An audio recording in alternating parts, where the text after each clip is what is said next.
कहानी की शुरुआत रम्या नाम की एक लड़की से होता है जो अभी 15 साल की हुई है। वो मीठे मीठे सपने देख रही होती है जिसमें वह खुद को इमेजिन करती है कि वह एक शांत सी जिंदगी जी रही है जहाँ पर उसका बॉयफ्रेंड उसके करीब रहे। इसके अलावा उसे बाकी किसी भी चीज़ों से कोई भी मतलब नहीं है, बस ऐसा इंसान उसको चाहिए जो उसको खुश रखे, उसको सेटिस्फाई कर सके। रम्या कहती है कि मुझे दूसरों का पता नहीं है, लेकिन जिस एज में है उसे ऐसे सपने आने मामूली सी बात है। को ऐसा फील होता है ये सिर्फ मुझे ही महसूस हो रहा है या फिर बाकी लोगों को भी होता है। जिसको ऐसे सपने आते हैं, अगर सिर्फ मैं ही ऐसी हूँ तो मेरे साथ आखिर प्रॉब्लम क्या है? मुझे ऐसे सपने आते क्यों हैं? लेकिन यह सपने मुझे एक अलग ही फीलिंग देते हैं। बहुत मज़ा आता है, मुझे एक थ्रिल महसूस सा होता है। यह कहने के बाद रम्या अपने स्कूल जाती है। अब रम्या की मॉम भी उसी स्कूल में काम करती हैं जहाँ पर वो स्कूल जाती है। अब उसकी क्लास में, यानी कि रम्या के क्लास में, चेतन नाम का एक लड़का पढ़ने आता है। वह एक लड़की को प्रपोज करने की कोशिश करता है लेकिन वो रिजेक्ट कर देती है, जिसके बाद चेतन को बहुत बुरा लगता है और वह एकदम से टूट जाता है। रम्या चेतन से मिलती है, उससे दोस्ती करती है और उसको समझाने की कोशिश करती है कि सब ठीक हो जाएगा। अब धीरे धीरे उन दोनों में काफ़ी ज़्यादा दोस्ती होने लगी थी। एक दिन वो क्लास बंद करके वो सारी चीज़ें कर लेते हैं जो कि उन दोनों को नहीं करना चाहिए था उस चीज़ में। अब रम्या ने तो ये गलती कर दी थी, पर उसको ये बात किसी को बताना सोचना भी नहीं चाहिए था, लेकिन उसने अपने सारे दोस्तों को ये बता दिया और उसके सारे दोस्तों ने क्लासमेट से पूरे स्कूल में सबको पता चल गया, जो कि नहीं करना चाहिए था। रम्या की इस हरकत के बाद उसके क्लास के सारे लोग, यहाँ तक कि स्कूल के सारे लोग यानी कि लड़के, रम्या को प्रस्टिट्यूट करना शुरू कर देते हैं। लेकिन रम्या को तो इससे कोई फर्क ही नहीं पड़ता था। उसको ऐसा लड़का चाहिए था जो उसके साथ रहे, बस यही उसका सपना था। अगले सीन में नानल नाम का एक न्यू स्टूडेंट आता है जो कि दूसरे स्कूल से आया हुआ था। रम्या पहली बार में उसको देखकर दीवाना हो जाती है। अब वो न्यू स्टूडेंट सभी लोगों को देख करके काफ़ी ज़्यादा घबराया हुआ था और उसको पसीना आने लगता है। अब रम्या उसको देखती है तो उसको पसीने में देख करके उसको तो अलग ही फीलिंग आ जाती है। वह स्कूल में फ़ोन लेकर आया हुआ था, तभी रम्या की माँ उसका फ़ोन छीन कर अपने बैग में रख लेती है ताकि जब तक नालन अपने पेरेंट्स को नहीं बुलाता तब तक वह उसका फ़ोन वापस नहीं करेंगी। लेकिन रम्या चुपके से अपनी माँ के बैग से फ़ोन निकाल लेती है और उसे नालन के बैग में डालकर अपना सोशल मीडिया अकाउंट का नाम लिख करके उसके बैग में रख देती है। जब नालन अपना फ़ोन वापस बैग में देखता है तो वो तो बहुत ही ज़्यादा खुश हो जाता है। उसे पता चल जाता है कि यह फ़ोन रम्या ने उसे वापस कर दिया है, इसलिए फिर क्या था, वह घर आकर उससे चैटिंग शुरू कर देता है। अब दोनों एक दूसरे से डेली बात करना शुरू कर देते हैं। शुरुआत में तो सब चीज़ नॉर्मल होता है, पर धीरे धीरे करते हुए थोड़ी सी अजीब सी चीज़ होने लगती है। अब रम्या के दोस्त उससे कहते हैं कि सुन, नालन के साथ मत रह। तुझे पता भी है कि उसे दूसरे स्कूल से क्यों निकाला गया था? वो बहुत ही ज़्यादा नशेड़ी है, वो लड़का बहुत बिगड़ा हुआ है। अभी भी वक्त है, संभल जा, वरना बाद में पछताएगी। अब रम्या तो अपनी ही दुनिया में थी, उसे कोई फ़र्क ही नहीं पड़ता था। वह सभी की बातों को इग्नोर करते हुए नालन की और करीब आ रही थी। अब एक दिन स्कूल में पिकनिक का प्लान बनता है। एक दिन स्कूल पिकनिक पे जा रहा था जहाँ पर सारे बच्चों को कैंपिंग के लिए ले जाया जा रहा था। सभी स्टूडेंट खूब मौज मस्ती कर रहे होते हैं, लेकिन रम्या और नालन का अलग ही प्लान था। उन दोनों को बस ऐसा मौका चाहिए था जहाँ पर वो दोनों अकेले में फुल मस्ती कर पाए, यानी कि वो सब जो कि उसने पहले कर लिया है। लेकिन ऐसा मौका जल्दी नहीं मिलने वाला था, या यूं कहें उन्हें मिलता ही नहीं है। लड़की और लड़के को अलग अलग जगह पे रखा जाता है, इसलिए दोनों का मिलना जुलना काफ़ी ज़्यादा मुश्किल होता है। पर ये रम्या तो कुछ ज़्यादा ही अल्ट्रा लेवल की थी, या यूं कहें कि ये हार मानने वालों में से नहीं थी। वह रात को ही चुपके से जंगल की ओर निकल जाती है। उसने पहले नालन को मैसेज कर दिया था कि वह आ करके मिले मुझसे, और फिर वह उस पर इतना भरोसा करने लग गई थी कि वह सीधे अंधेरे जंगल में पहुंच जाती है जहां नालन उसके इंतज़ार में होता है, क्योंकि वह भी रम्या को पसंद करने लगा था। यह दोनों पूरी रात जंगल में एक दूसरे के साथ बिता रहे थे। रम्या कहती है कि तुम कभी भी मुझे छोड़कर तो नहीं जाओगे ना, यानी कि भागोगे तो नहीं? तो नालन कहता है, अरे यह कैसा सवाल कर रही हो तुम, मैं क्यों तुम्हें छोड़ूंगा, हम दोनों हमेशा एक दूसरे के साथ रहेंगे। यहाँ दोनों की रात तो बहुत अच्छी बीतती है, लेकिन रम्या के दोस्त को पता चल जाता है कि यह नालन के साथ गई है, तो वह उसको फ़ोन करके वापस बुलाते हैं और उससे कहते हैं कि रम्या, तुझे पता भी है कि यह तूने क्या किया है? मुझे कुछ भी हो जाता तो क्या जवाब देते हम अपने घर वाले को कि कैसी लड़की बन गई है तू? अभी भी वक्त है, सुधर जा, वरना पछताएगी तू। और ऐसे टाइम पे पछताएगी जब तुझे मौका भी नहीं मिलेगा पछताने का, क्योंकि उस टाइम तक बहुत देर हो जाएगी। पर उसको, यानी कि रम्या को उनकी बातों से तो कोई फ़र्क ही नहीं पड़ता, एकदम ढीठ लड़की थी, एकदम ढीठ। क्योंकि असर तो उस पर बिल्कुल ही नहीं होना था, किसी की बातों का भी असर नहीं होता, तो पता नहीं कैसी लड़की थी। रम्या की आंखों में जैसे पट्टी ही बन चुकी थी। अच्छा बुरा गलत सही क्या होता है उसे कुछ समझ में ही नहीं आ रहा था। इसलिए उसके कई सारे दोस्त होते हैं जो कि उससे दोस्ती भी छोड़ देते हैं कि ऐसी लड़की के साथ क्या दोस्ती करनी। बताओ इसमें कुछ ऐसा है जो कि दोस्ती करने के लायक हो। रम्या जैसे ही घर आती है ना, उसके घर में बहस होते हुए नजर आ रही होती है, क्योंकि बड़ी बहन एक लड़के से प्यार करती थी, लेकिन दादी ने बिल्कुल मना ही कर दिया था कि हमारे परिवार में ऐसा नहीं चलता है। हमारे यहाँ शादी सिर्फ घर वालों के हिसाब से ही होता है, इज्जतदार खानदान में। यह सुनकर रम्या परेशान हो जाती है कि घर वाले यह क्या कह रहे हैं। जब बड़ी बहन के लिए ये बात कह रहे हैं तो उसके लिए भी तो यही फॉलो होगा ना। अब वो इमेजिन करने लगती है कि बड़ी बहन के सिर्फ बॉयफ्रेंड के बारे में पता चला है तो इतना हंगामा हो रहा है।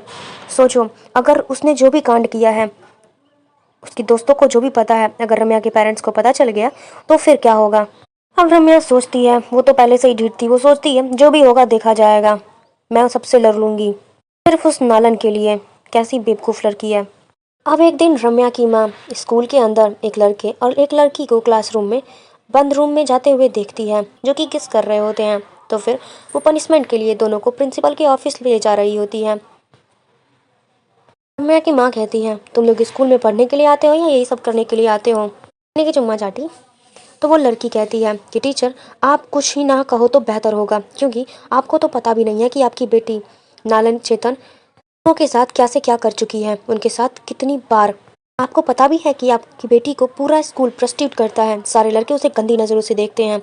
अपनी बेटी को कुछ सिखाओ वरना आपके हाथ से निकल जाएगी। वो तो बहुत कुछ कर ही चुकी है, खुद की बेटी को तो कुछ सिखा नहीं पाई हो और हमें सिखा रही हो।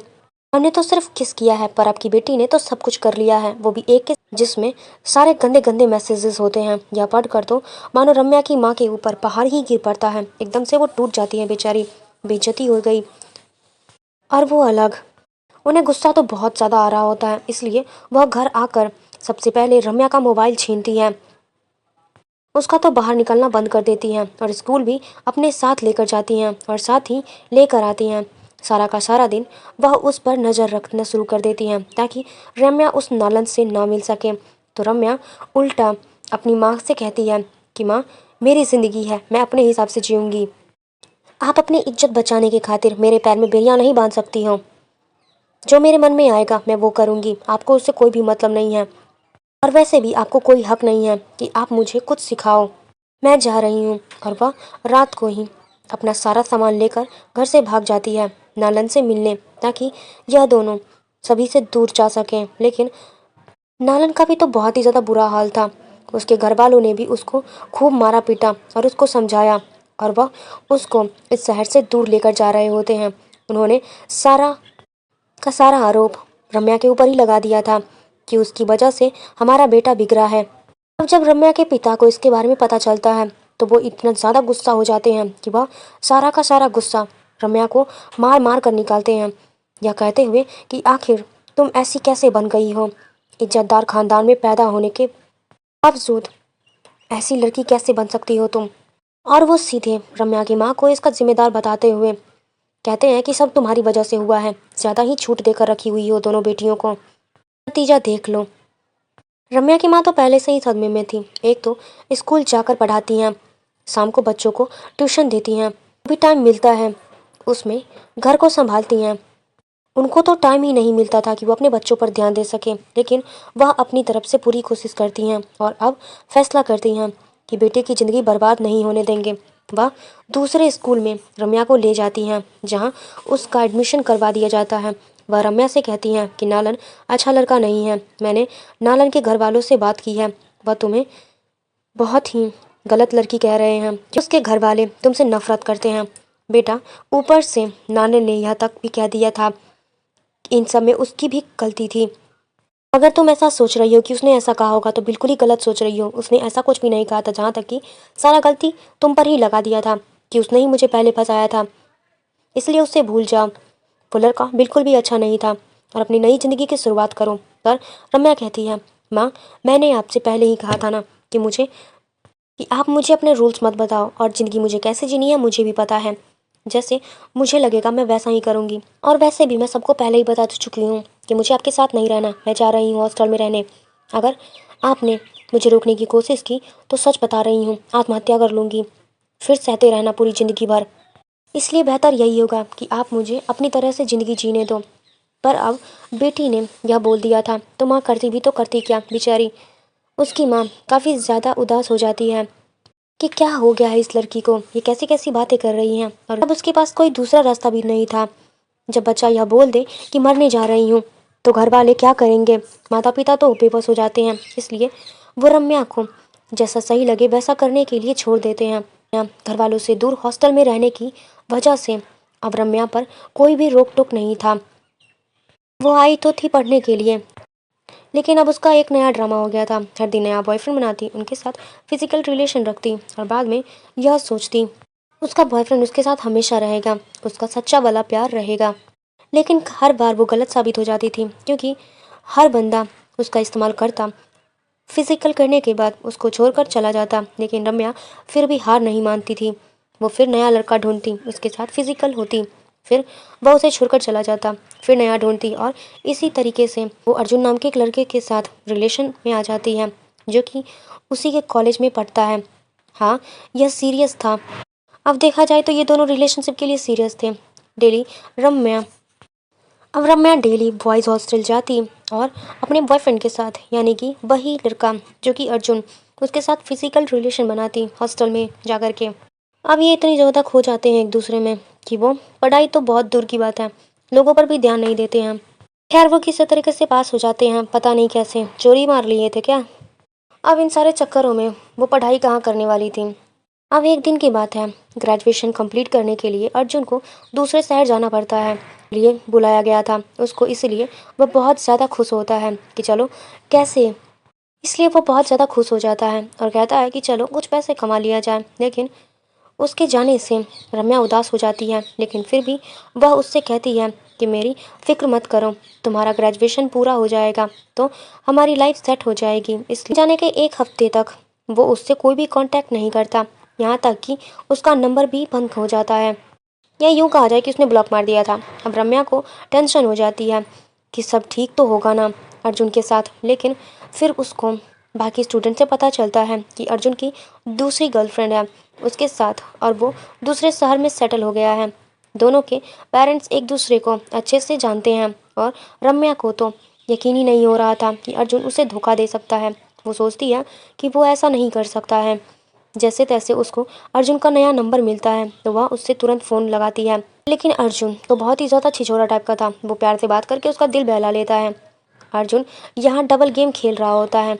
उसके उसने जब रम्या से रिलेशनशिप बनाया तब वह पहले से ही दूसरी लड़की के साथ रिलेशनशिप में था। उसको धोखा देकर रम्या के साथ हुआ। अब रम्या को धोखा देकर वो दूसरी लड़की के साथ हो चुका था।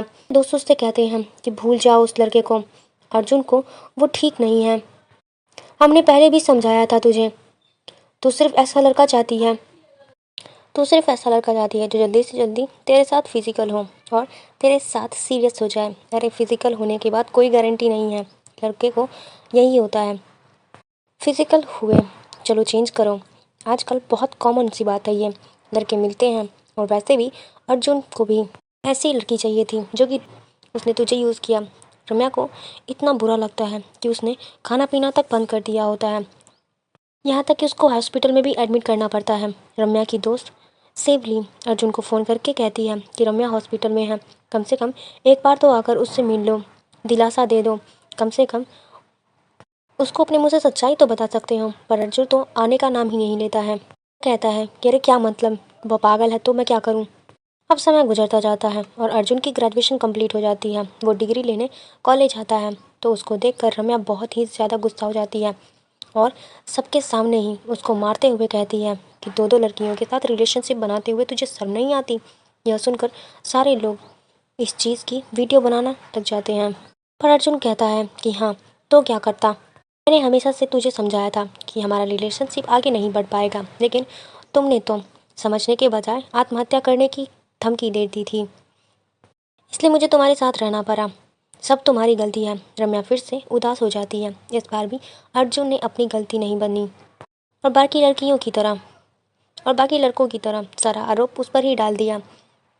अब शिवली जल्दी से आती है और उन सभी का फ़ोन छीन लेती है जो कि उसका वीडियो बना रहे होते हैं, क्योंकि बस सिर्फ रम्या के साथ देती है। सो पार्ट 1 की एंडिंग यहीं पे होती है। आई होप कि आपको वीडियो काफ़ी अच्छा लगा हो।